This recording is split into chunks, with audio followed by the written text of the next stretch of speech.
Diáspora TV presenta La Última Palabra con Óscar Pérez. Hola queridos amigos y amigas de Diáspora Televisión, bienvenidos a esta nueva edición de La Última Palabra. Hoy con un invitado bien especial, amigo de la casa, pero además amigo de la migración venezolana y además de la migración en general. Veamos en esta breve sinopsis quién es nuestro invitado el día de hoy. Nicaragüense ingeniero agrónomo de profesión, formado en Bulgaria y Japón. En 1992 inicia con ACNUR su vínculo con Naciones Unidas en Centroamérica, Venezuela y Uganda. Luego del huracán Mitch, se incorporó al trabajo humanitario con PNUD y OIM. Desde el año 2000 forma parte de la OIM. Fue jefe de misión en Kosovo, República Dominicana y actualmente en Perú. Pues sí, como acaban de ver en la sinopsis, nuestro invitado es el ingeniero Jorge Vaca, jefe de la misión de la Organización Internacional para las Migraciones, OIM. Probablemente si decimos Organización Internacional para las Migraciones, la gente queda en el aire, pero cuando decimos OIM, la gente se ubica. Así que hoy lo tenemos como invitado de La Última Palabra. Bienvenido, Jorge. Bueno, gracias. Y espero que también recuerden que OIM es ONU Migración, desde que empezamos a formar parte de las Naciones Unidas. Más corto, o sea, más fácil de acordarse. ONU Migración. No, ONU Migración. Y si quieren, OIM, como lo conoce la gente normalmente en las calles. Mira, para comenzar esta entrevista y tal vez contextualizar un poco sobre lo que hace OIM, lo que es OIM, sería importante que habláramos un poco de cuál es el principal papel de la OIM en Perú y cuáles son los principales desafíos que enfrentan en este momento. Bueno, en mis más de 25 años de trabajar con la OIM, siempre hemos estado abocados a facilitar acceso a derechos para los migrantes en general y asegurar o facilitar que la migración sea segura, ordenada y regular. Y digo facilitar porque asegurar depende mucho de las sociedades de acogida, de los estados mismos e incluso de los gobiernos. Los estados, muy pocos estados tienen una política migratoria claramente definida. La semana pasada estuve en Brasil y lo menciono por algo muy importante. Me parece, casi estoy seguro, es el mejor programa que he visto durante mi carrera, mi larga carrera de 30 años. El de Brasil. El de Brasil. Es más, los invito a que vayan a conocerlo. El programa Acogida a Casa aborda los temas de regularización desde el momento en que llegan, albergue, y en el albergue además le dan acceso a salud, a educación, a techo, a comida de primera calidad. Alineado pero fielmente con el Pacto Mundial para la Migración, ¿no? Total. Cuando yo fui a Brasil, a medio escéptico, ¿no? Porque me parece que hay que darle más visibilidad a este programa, a esta operación. Tenía mis dudas, pero me quedé impresionado. Es más, les dije a ellos, ustedes son campeones de fútbol mundial, pero quedo convencido que son los campeones del Pacto Mundial de Migración. Y de haber visto eso, Jorge, me nace la interrogante, de haber visto eso en Brasil, ¿con qué expectativas, desafíos, retos llegas nuevamente Imagínate, a Perú? lo primero es, hay que replicar este modelo. Porque además habían funcionarios del gobierno peruano en el mismo evento, ¿no?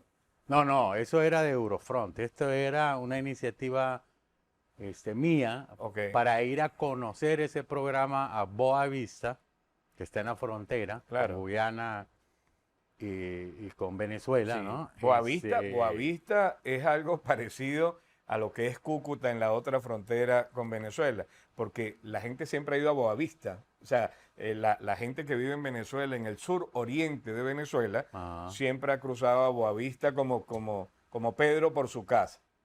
Pero para decirte algo, supera con creces, en mi opinión, a los países más desarrollados en términos de migración.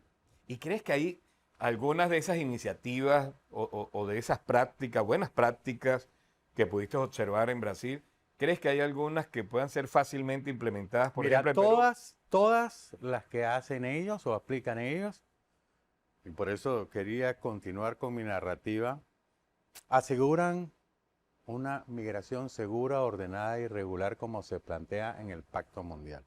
Y responde a una política de Estado, es decir, eso estaba con Bolsonaro y eso está con Lula. No depende de quién esté gobernando, ojo, ¿ah? Pero esta política requiere recursos importantes del Estado. Calculo que unos 100 millones de dólares por año. Que los Pero asume el Estado. impacto, sí, pero el impacto en la sociedad es enorme. ¿Por qué? Porque no solamente te regularizan, en un día te dan la residencia temporal y en 15 la residencia. Esto significa que hay detrás toda una coordinación importante entre las autoridades del Estado e incluso Interpol. Pero después de eso te dan albergue. Y si incluso tienes una necesidad de alta vulnerabilidad, te dan un pago mensual. Mientras en el albergue te dan educación, salud, comida, etc. ¿Y para qué se usa eso? Para enviar a Venezuela. Claro. Entonces uno dice, qué generosidad, qué impresionante. Pero además hay una política de integración. Ellos lo llaman primero de interiorización. Quiere decir, sal lo más rápidamente posible del albergue y ve a donde viva un familiar tuyo, un amigo o donde te ofrezcan empleo. Claro que la tercera es ya la solución óptima y esa es una plena integración. Pero lo que quieren evitar es el síndrome de dependencia. Entonces yo estoy acá en el albergue, recibo comida, recibo techo, recibo salud, recibo... ¿Y para qué me muevo pues? Y encima un pago por vulnerabilidad, que además uso para enviar, pues aquí me quedo tranquilo. Pero no es ni siquiera obligatorio que salga. Puede estar allí. Cuando él quiera. Entonces yo me quedé, bueno, todavía traigo la quijada en el pecho. O sea, impresionante. La pregunta que me hice yo, ¿y cómo es que no vienen más a Brasil? Con tanta generosidad. ¿Pero es una pregunta o una invitación? Me hice una pregunta. El que la quiera Me hice interpretar de una otra pregunta. manera. Pero me decían a mí por el idioma. Me decían a mí por temas culturales. Bueno, No me termina. ¿Y por qué se van a Estados Unidos entonces? Si el idioma es inglés. que se entiende menos que el portugués. Preciso, porque yo terminé hablando portuñol Claro, perfectamente. pero además, ¿quién no tenía un portugués Además, en Venezuela cultura, como, dígame, como bodeguero, como panadero? cultura, tampoco. Pues cierto, no cantamos bossa nova, ni bailamos samba, pero cuidado que al año ya estoy Así cantando es. bossa nova y samba. Ahora, ¿tú crees que esa visión, como tú denominas, de generosidad por parte del Estado y del gobierno de Brasil, tiene que ver mucho en apostar a la integración y realmente a ver el valor que trae consigo la migración? ¿Qué es lo que he venido vendiendo yo todos estos años? ¿Cuáles son las 3 palabras mágicas? Regularización más integración igual seguridad ciudadana. Claro. Al tenerlos en los albergues, la gente no anda deambulando. La gente está asistida de manera correcta. Mientras les acompañan en los otros procesos. Ahora mira, se involucra el sector privado. Y el sector privado llega a ver qué oferta tienen acá de mano de obra altamente calificada, técnica y no calificada. Y ahí con los militares. ¿Y quién dirige la operación? Cáete de espalda. Los militares. Ah, mira. Pero ¿dónde en mi vida había visto yo algo así? Y los militares son militares, lo hacen bien. Y Usted la ordene. OIM en Brasil está integrada en todo este Sentado proceso. con los militares. Y no solo nosotros, Naciones Unidas, UNICEF, ACNUR, PMA, está sociedad civil, está el O sector sea, que es un programa privado. integral que realmente Pero incorporado. dirigido por los militares. Es que esto no es cualquier cosa. Claro. Es la primera vez en mi vida que veo de manera tan eficiente a un ejército en una acción humanitaria altamente eficiente. Por Ahora, eso te digo. Irreplicable, ¿no? Se puede Total, replicar. es que por eso, mira, seguridad ciudadana. Entonces la gente no anda vagando, buscando cómo sobrevivir. Están siendo debidamente atendidos mientras se ubica el lugar en el territorio nacional donde ellos puedan ganarse la vida de manera digna y dejar de depender del Estado. Pero evitas la vagabundería, evitas a la gente pidiendo limosna, evitas que anden buscando un trabajo de la seca a la meca, que al final sucederá, pero de manera más ordenada en todo el territorio nacional. Ok, pero conociéndote como te conozco, pudiese yo inferir de que tú fuiste a curiosear para ver qué de eso se puede intentar por lo menos Replicar. impulsar, replicar en Pero es Perú. que es un gana-gana, es un esquema que si bien inviertes 100 millones, los ahorras en estar lanzando programas de regularización, estar lanzando campañas de salud para la población que esté. Pero además, ¿sabes quién está en tu casa? Lo tienes debidamente ¿Y qué aporte registrado. le podría dar Y al aportas país? al desarrollo Claro. humano sostenible, a los ODS 2030. Que es importantísimo. Pero además. mira, pero entonces haces una inversión que al final es una inversión no solamente humanitaria, sino altamente rentable desde el punto de vista humanitario, pero también socioeconómico y de seguridad. Y entonces uno dice, la verdad, no hay que ser de un país desarrollado, aunque los brasileños BRIC, pues ya sabemos que Claro. están, pero para mí, yo regresé altamente impresionado. Bueno, qué bueno. Creo que comenzamos con muy Ahí buen pie. entendieron bien que es OIM, a eso me dedico. Es decir, si me preguntas cómo se concretaría lo que tú dices y has visto en toda tu carrera, diría, repliquemos Brasil. O sea que ya debes tener a tu equipo ahí ya trabajando. Conspirando para hacer Para el bien, como tú dices, ¿no? Bueno, creo que mejor comienzo para este programa no podemos tener. Jorge Vaca nos ha dejado ya un ambiente expectante sobre lo que pudiésemos intentar impulsar también se haga acá en el Perú. Vamos ya al primer corte de este programa y al regreso seguimos conversando con nuestro invitado de hoy, el ingeniero Jorge Vaca, jefe de la misión de la OIM en Perú. Ya regresamos con la última palabra. Ya regresamos con la última palabra.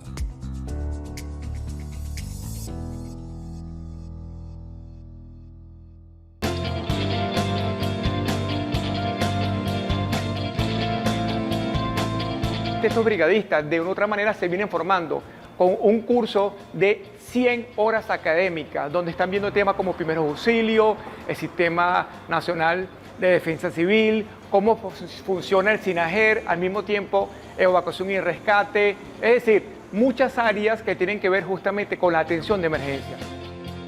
Hemos estado en la formación de brigadas, dando la capacitación de uso y manejo de extintores. Las brigadas han tenido y han conocido el tema de cómo identificar un fuego, la clase de fuego, cómo extinguirlo y obviamente la parte práctica con los extintores, en los cuales han utilizado extintores de PQS, extintores de CO2 y extintores de agua, ¿no? Me gustó la experiencia el día de hoy porque conocimos el equipo de bomberos, conocimos sobre el fuego, sobre el calor, los tipos de fuego, conocimos cómo trabajar con los incendios, cómo utilizar los extintores. Para nosotros como brigada es importante porque esto nos ayuda como primeros respondedores a llegar al sitio y poder evitar que el daño sea mucho más grande. En un momento de emergencia no hay nacionalidad, todos debemos participar en la seguridad y el mantenimiento del orden de la ciudadanía. Muy orgulloso de conformar este grupo de personas, la mayoría de venezolanos, en el cual compartimos gratos momentos en aprendizaje de los profesionales que nos están instruyendo cada día en las clases. Nosotros como futuros brigadistas de esta comunidad del RIGMA, es importante que tengamos los conocimientos básicos sobre el combate a incendios, igualmente cuáles son los tipos de incendios, las características de los incendios y cómo poder sofocar ese tipo de incendios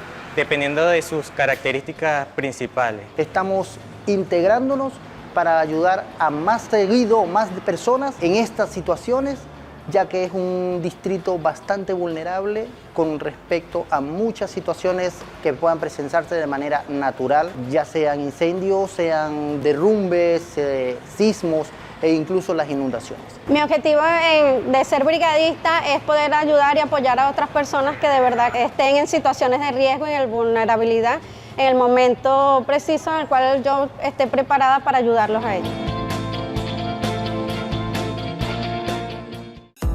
Estamos de vuelta con La Última Palabra.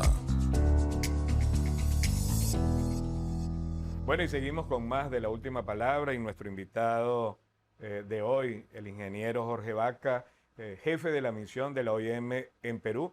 Y ya que hablabas de lo importante que es el tema de la regularización migratoria y que además es casi que algo que te acompaña en el día a día. Tú eres un terco predicador, pero además protagonista de muchas de las cosas que en materia de regularización migratoria se ha implementado acá en el Perú, porque crees en eso, y hace poco en el primer bloque, con ese fervor que te caracteriza, hacías mención a ello. Y me gustaría que en este segundo bloque habláramos un poco de todos estos procesos de regularización migratoria que se han venido implementando acá en el Perú, y tal vez uno que generó tantas expectativas entre todos nosotros y que tanto bregamos, trabajamos para que finalmente fuese una realidad, como fue la amnistía de las multas. La importancia que tuvo que casi 150.000 personas pudiesen liberarse de esas multas que teníamos 2 años diciendo, esto no lo va a pagar nadie, esto es impagable. Hablemos un poco de ese proceso que nos llevó finalmente a la amnistía de estas multas. Bueno, televidentes, la verdad me olvidé de saludarlos, muy característico de mí cuando entro en materia, pero me alegra que nos estén viendo y agradezco a Oscar y a su equipo que me hayan invitado a su estudio para conversar con ustedes. Miren, yo les puedo decir que lo que más me alegra de trabajar en los últimos casi 5 años en Perú es la voluntad del Estado peruano por trabajar. En un ambiente bastante complicado, digamos, ¿no? Tropical andino. Tropical andino, pero bueno, ahora con altas temperaturas, diría yo, ¿no? No solamente climáticas. Bueno, ahora van a bajar. Esperemos. Ya entramos al otoño, ¿no? Sí, pero es impresionante ver acá cómo la rotación de funcionarios no impide que se siga trabajando. Y no ha afectado la voluntad también del Estado peruano de entender que este flujo mixto porque está compuesto por refugiados e inmigrantes de población venezolana y de otras nacionalidades, estén llegando por primera vez en la historia de Perú de otros países, particularmente Venezuela. Uno de los grandes problemas que enfrentamos es la rigidez e interpretación de las políticas públicas y de las normativas vigentes, ¿no? Producto de esta política pública. Por supuesto que las primeras oleadas de venezolanos y venezolanas bienvenidos porque además traían un capital importante, claro, y generaron trabajo. Posteriormente las cifras se fueron incrementando y empezaron a competir de manera normal en el mercado laboral informal. Ojo, recuerden, una de las principales razones para muchos venezolanos y venezolanas al llegar acá es la informalidad del mercado laboral. No tienen que pedir permiso ninguno para integrarse y estar vendiendo sándwiches al día siguiente. Más del 70% de la población peruana. Claro. Es un problema que afecta a todos en general. Pero es un problema de Estado, que deben de resolverlo de alguna manera, aunque han pasado años y aún no se ha podido encontrar una solución que lo resuelva. Pero ¿qué pasó?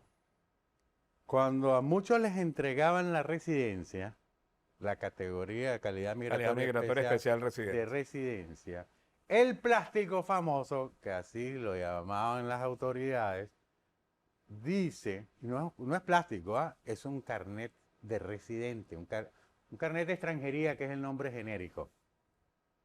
Decía claramente fecha de emisión y fecha de vencimiento o de caducidad. Y la establecía en 4 años. Ah, bueno. Pues si a mí me dan una licencia de conducir, por mucho que la llamen plástico, y me dicen que es válida por 4 años, yo no voy a la policía a decirle, oiga, yo no he cometido ningún accidente. ¿No? Claro. Pues porque tiene una validez de 4 años y sigue válida hasta que caduque. Resulta que si ese plástico que es por 4 años, no hay manera que ese plástico diga, ojo, tienes que presentarte anualmente. Para la residencia. Sí, para ese carnet de extranjería, para declarar que estás acá, que todo está bien, si creció tu familia, si cambiaste de trabajo, si eres más feo, si eres más bonito, en fin, ¿no? Es decir, a reportar. Y si no te reportas, vas a tener una multa de 49, ¿qué? Que por aquí lo tengo. 49,60. 49,60. Sí, esa era la multa en su momento. Bueno, pero teníamos multa, ¿lo recuerdas? De 49,50 por día. Claro. O sea, más de $10. ¿Cuánto? 15. Eran $12. Bueno, una locura.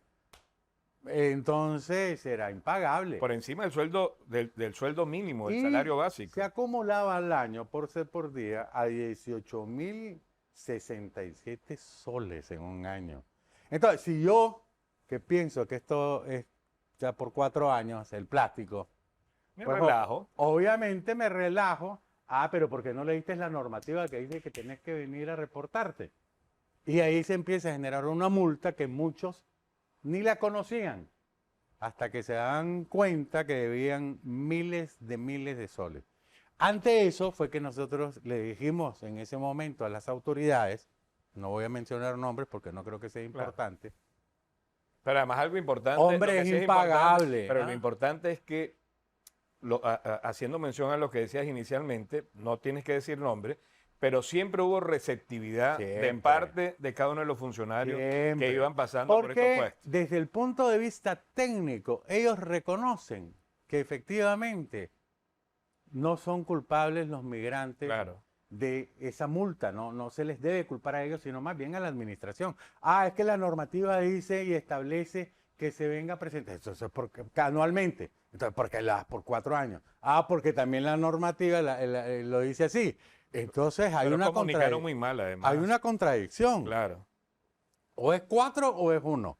Y si es 1, mejor emítela anualmente porque sale más barato pagarlo anualmente el plástico que estar pagando una multa más alta que el costo mismo del plástico por día. Claro. Entonces no tiene sentido. Entonces los argumentos técnicos convencieron a las autoridades de que había que hacer una amnistía. Pero no solamente a las autoridades del Ejecutivo. Al Legislativo. Al Legislativo. Y a eso le llamo yo una correcta abogacía para proteger los intereses y reducir la vulnerabilidad de los más vulnerables, entre los vulnerables. Así es. Pero ojo que los más vulnerables ya tenían también su carnet de residencia, que el carnet de extranjería. Y esta amnistía le devolvió el alma, el cuerpo a mucha gente. Bueno, porque volvieron a regularizarse. Y le voy a decir por qué. Porque muchos que no se habían regularizado decían, mira, vos te regularizaste y debes 18,000 soles. Y yo que no me regularice, no debo nada. Voy sin multa. Voy sin multa, estoy divino, no hay gran diferencia. Y vos tenés una deuda. Entonces ya saben cómo somos los latinos, ¿verdad? Castigo al que estaba haciendo las cosas bien. No, pero además el que no obtiene la multa se burla. Claro. Cuando la amnistía se aprueba y a estos ya se les reconoce su categoría de residente, su carnet de extranjería, que facilita muchos procesos, dicen, ahora sí vale la pena regularizarse. Eso demuestra que cuando tomas medidas correctivas dentro del Legislativo y el Ejecutivo para regular la normativa, TUPA y todo lo demás, tiene un impacto directo en la población y en la seguridad del país. Y después llega el CPP. ¿Tú crees que la amnistía haya sido un impulsor, un estimulante para que la gente Claro. dijera, voy a tramitar mi carnet de permiso temporal de permanencia. Recordemos que la categoría de no residente, que es PTP, CPP1, CPP2, puede ser en el futuro CPP3, es una categoría que no te da pleno acceso a derechos. Claro. Y no podías abrir cuentas bancarias, en muchas ocasiones no te podías integrar al sistema integral de salud, en fin. Y además hasta empleo, en ocasiones. Ah, no, dame tu DNI, no, es que el DNI es un carnet de Claro. no residente, es un pesado, entonces trabajar informal y te pago menos. Claro. Entonces todas esas cosas tienen un proceso. Uno debe de empezar con una residencia, con un carnet de no residente, en este caso CPP1 y después CPP2. ¿Por qué? Porque ya también la normativa establece que a los 6 meses puedes transitar a un carnet de residencia, a un carnet de extranjería. Y eso estimula, además.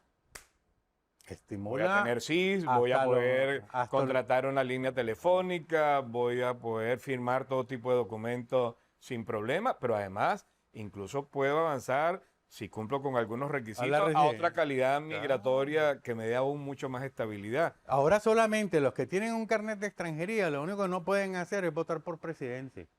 Porque municipalmente ya podés. Votar y postularse, incluso. Si Eh. alguien tiene la vena que quiera postularse en su comunidad. Bueno, que no ojalá pongan nerviosos a los políticos. No, que ¿no? ojalá no lo hagan, porque no, para que no. Pero qué importante. ¿Y cómo evalúas, antes de ir al corte, cómo evalúas el que hayamos tenido, bueno, PTP con Pedro Pablo Kuczynski, el permiso temporal de permanencia, pero luego tenemos el CPP1 Y el 2. y luego hayamos tenido el 2? ¿Cómo tú evaluaste ahorita como altamente positivo lo que viste en Brasil? Y viniendo al Perú, ¿cómo evalúas el que hayamos tenido, con sus bemoles, con sus altos, bajos, dificultades, pero ahí han estado? ¿Cómo evalúas que también haya una política que busque precisamente impulsar la regularización migratoria de las personas extranjeras en el Perú? Y lo hemos visto con todos estos permisos temporales Lo y evalúo lo que viene luego. positivamente. Hay voluntad, lo dije cuando iniciamos la conversación. Lo que me alegra es que hay voluntad por parte del Estado peruano de trabajar el tema a pesar de las dificultades que el país vive. En temas, hay que reconocer que la pandemia generó a nivel mundial un retroceso de los procesos e incluso de los Objetivos de Desarrollo Sostenible 2030. Mucha gente perdió su empleo. Terminaron, al igual que muchos venezolanos y venezolanas, en la calle tratando de ganarse el pan nuestro de cada día. También eran afectados, obviamente. Afectados, todos por igual. Ahora, cuando a mí me preguntan cómo ves las cosas, yo digo, entre menos diferencias hay en cuanto a acceso a derechos entre población nacional y extranjeros, mejor será. Porque podremos conjuntamente desarrollar el país. El capital humano de profesionales altamente calificados técnicos y aún los no calificados aportan a la economía del país todos los días. Pero podrían aportar más si los integráramos a las cadenas en donde ellos generarían más riqueza, tanto del sector público como del sector privado. Eso es lo que hay que trabajar con más fuerza. Pero además entender que una política para garantizar la seguridad ciudadana, y tú hacías mención hace un instante sobre esto, es sabiendo quién está en tu casa. Claro. O sea, tú regularizas, Claro. e incluso somos de los que creemos que los procesos de regularización deberían ser constantes. Si tú regularizas a las personas extranjeras que tienes en el país, sabes quiénes son, dónde están, qué hacen, si traen algunas cuentas pendientes de afuera que te permite identificarlos, reducirlos y así garantizas la Mira, seguridad ciudadana. cuando yo vine, toda la gente entraba por los puestos de control fronterizo. Claro. Porque no se pedía la visa humanitaria, porque no se pedían los sellos, porque no te pedían 1000 cosas que hoy te piden. Bueno, tal vez no 1000, sino 5. Claro, y eso limita que los delincuentes se atrevan a pasar por allí. 1. Y 2, estás forzando a una gran población a ingresar de manera irregular. Y después tienes que lanzar los operativos de regularización. ¿Por qué? Porque no haces lo correcto, que es decir, venga para acá, dígame a qué viene. Ah, ¿viene a reunificación familiar o va de paso? Va de paso. Ok, listo. Allá vamos a ver por qué frontera va a salir, para dónde va. Ah, voy para Chile. ¿Por qué vía se va? Por Desaguadero. ¿Por qué? Porque los militares están ahí en toda la frontera por Tacna. Entonces prefiero irme por Desaguadero. Ok, listo. Eso permite planificar de mejor forma a nivel regional los flujos de migrantes y refugiados. Y es lo que hay que hacer. Reorientar a la población que ingrese por los puestos de control fronterizo. Así yo sé quién viene a casa. Claro. Y si comete un delito, hay manera de saber cómo ubicarlo o por lo menos identificarlo. Sí, y casualmente quería hablar de eso y lo hablaremos en el próximo corte porque ya tenemos que ir a este próximo corte. Qué importante es que se tenga una mirada regional sobre estos procesos, estos flujos migratorios, para que un país no actúe de una forma, en el marco de su soberanía, por supuesto, pero si realmente queremos garantizar estabilidad, seguridad, progreso, desarrollo, integración, debería haber una mirada mucho más regional, global incluso, sobre estos flujos mixtos, además, que se están presentando en la región. Vamos a nuestro siguiente corte y sí quisiera que al regresar habláramos un poco y nos presentaras un cuadro que tienes además, que nos entusiasma, de cómo ha aumentado el número de personas tramitando y recogiendo su carnet de extranjería por haber tramitado ese cambio del CPP a la calidad migratoria especial residente, y que hemos visto nos ha traído un cuadro que nos vas a compartir en el próximo corte. Ya venimos con más de esta entrevista con Jorge Vaca, jefe de la misión de la OIM en Perú, acá en La Última Palabra. Ya regresamos con La Última Palabra.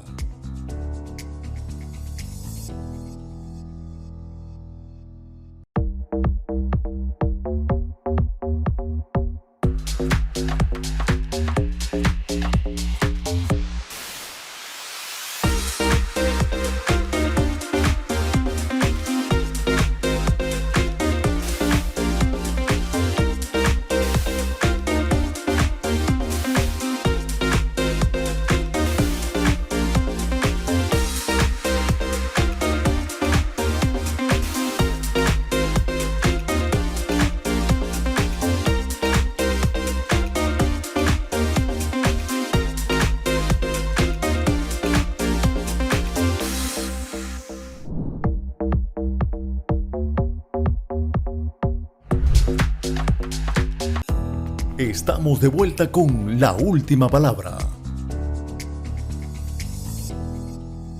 Bueno, y seguimos con más de La Última Palabra y nuestro invitado Jorge Vaca, jefe de la misión de la OIM acá en el Perú. Y antes de ir al corte, Jorge, hacíamos mención a un cuadro que lo vamos a ir presentando en la medida que vamos conversando, lo vamos a ir colocando en pantalla. Un cuadro que habla un poco de lo que ha sido este comportamiento último de la población migrante en cuanto a los trámites de regularización migratoria que ha venido adelantando, y el retiro de los carnets, la aprobación de las calidades migratorias de CPP en su momento. Entonces, hablemos un poco de este cuadro que, repito, lo vamos a ir viendo en pantalla porque me parece que es de suma importancia. Habla un poco de cuál es el comportamiento actual tanto de los migrantes como de las autoridades acá en el Perú.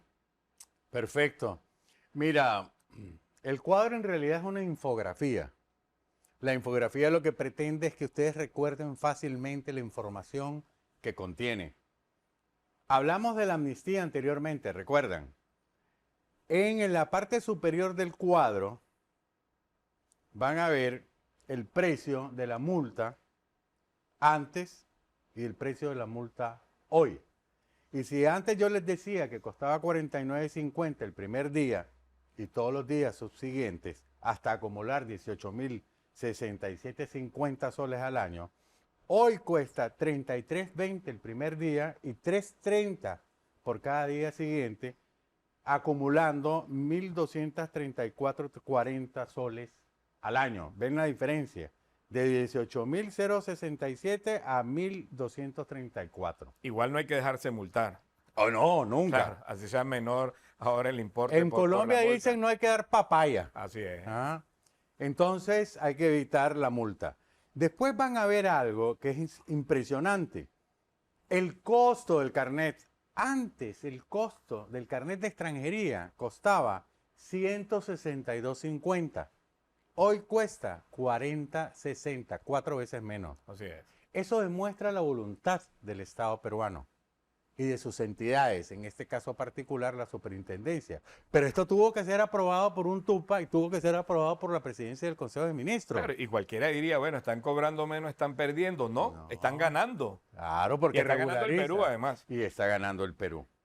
Ahora miren las cifras que están reflejadas acá, no la veo reflejada en la pantalla. Pero ¿qué nos dice? Están apareciendo mientras estás conversando. Sí. Están apareciendo. Maravilla. Y lo están viendo nuestros televidentes. Entonces, cuando ustedes miran, de PTP se entregaron 438.348. Muchos pasaron a otra categoría. CPP1, entre ellas CPP1, 293.294 CPP1 entregados. Es decir, gente que porta su carnet.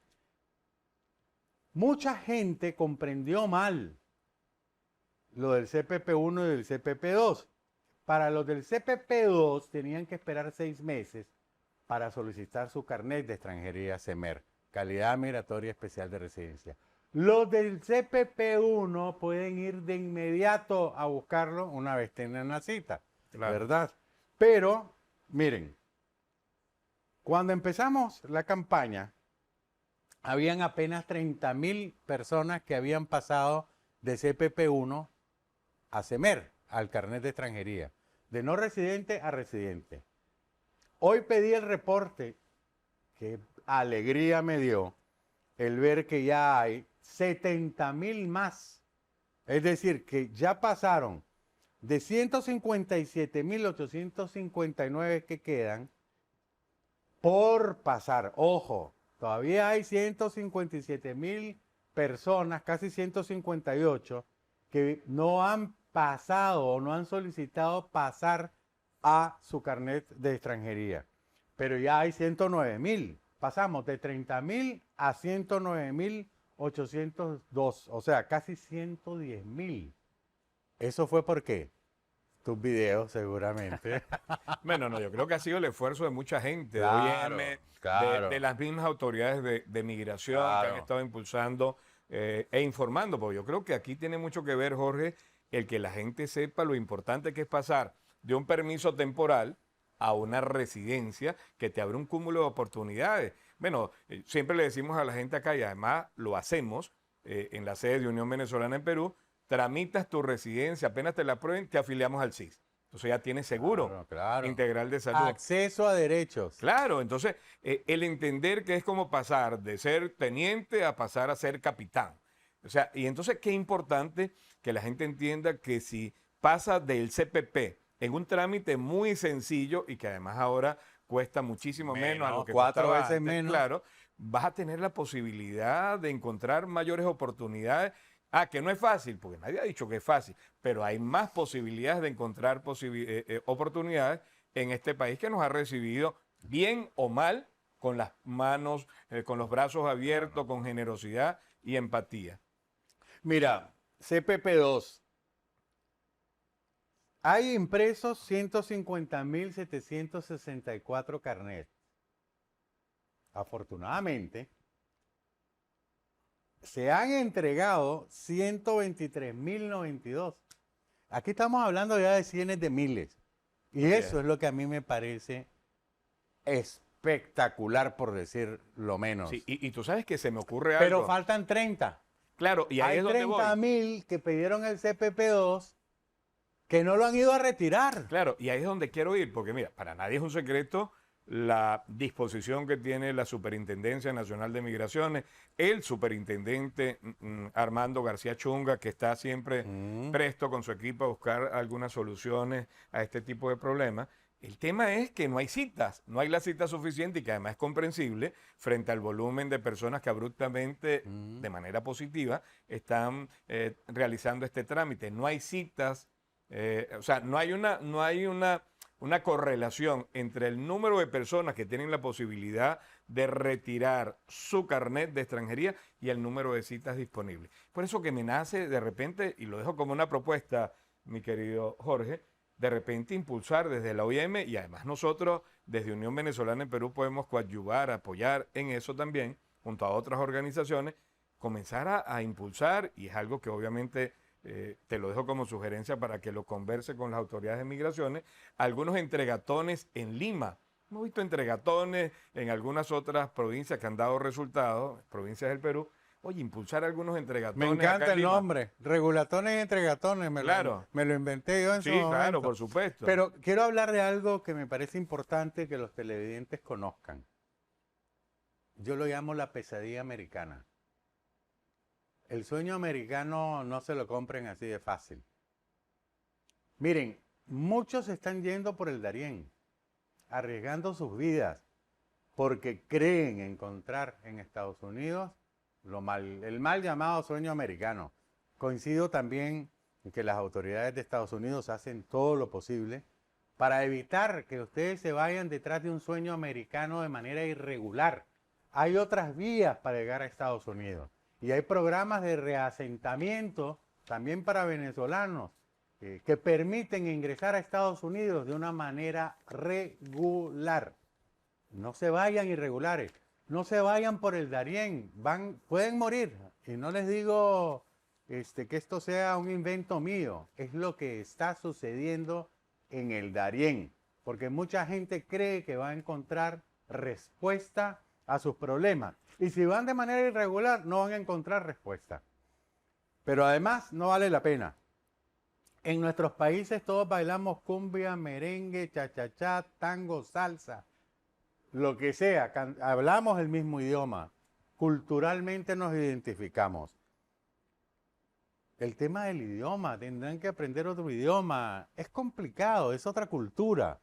Mientras que acá, sin lugar a dudas, a pesar de las dificultades que uno vive, que viven también los peruanos y peruanas, somos países en vías de desarrollo, les aseguro que no tendrán que pasar por el Darién, que es una terrible experiencia en la cual pueden poner en riesgo sus vidas.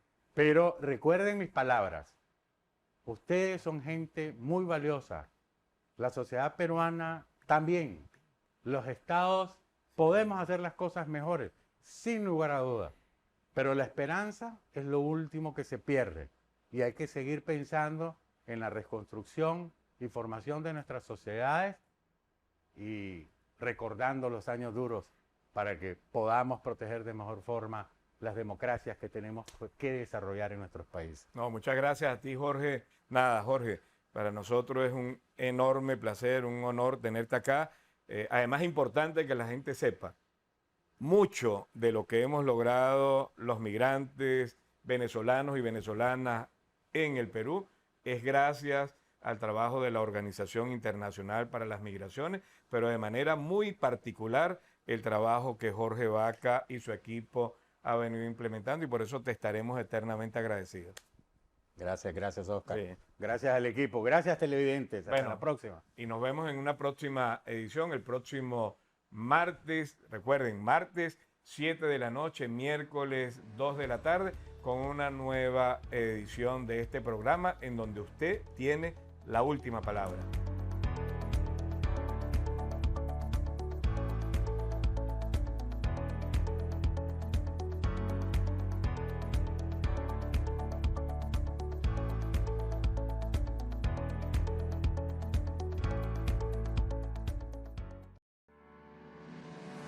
Esto fue La Última Palabra con Óscar Pérez.